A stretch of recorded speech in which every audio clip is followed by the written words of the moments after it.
हरिओम। वर्तमान समय रे जेभली भावरे तापमात्रा बढ़ी चली असह्य गरम गुड़ुगुड़ी हेउची जदि एहीपरी आउ किछि दिन बढ़ी चलिबो जदि क्रमागत भावरे किछि वर्ष परे भड़ी बढ़ी चले ताहाले बोधुए ए पृथ्वीरू समग्र जीवजंतु ध्वंस होई जिवे। आउ एहार मूल कारण हेउची वृक्ष। वृक्ष को आपण माने अजथारे काटी देउछंती एवं बण जंगल को पोड़ी नष्ट करी देउछंती। ताहार परिणत आज ए मनीष जाति भोग करुची। से माने भाबुछंती आमे एसी कूलर लगेई गरम रु मुक्ति पाई जिवु, किंतु आपण माने भूल जमा करंतु नहीं। दिन एमिति आसीबो सेई जो एसी लगेछंती तार मध्य तापमात्रा सहिबार किछि शक्ति अछि। सेई शक्ति बाहर चली गले मध्य आपणकर वैज्ञानिक यंत्रपाति संपूर्ण अकामी होई जिवो। आपणकर एसी काम दबो नहीं।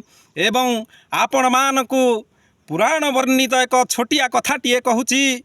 स्कंध पुराण रे भगवान व्यास कहउछंती आपण जदि 10टी पुत्र संतान को लालन पालन करी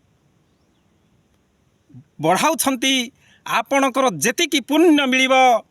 आपण गोटिए मात्र कन्या रत्न को लालन पालन करिले आपणकर सेतिकी पुण्य मिलिबो। आउ 10टी कन्या संतान को लालन पालन करिले जेतिकी पुण्य मिलिबो। आपण माने गोटिए मात्र गछ लगाइले गोटिए मात्र गछ को उत्तीर्ण कराई देले सेतिकी पुण्य मिलिबो।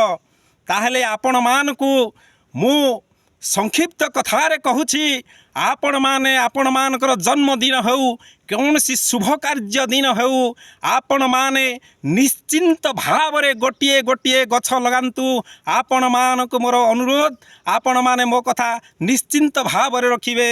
जय श्री राम।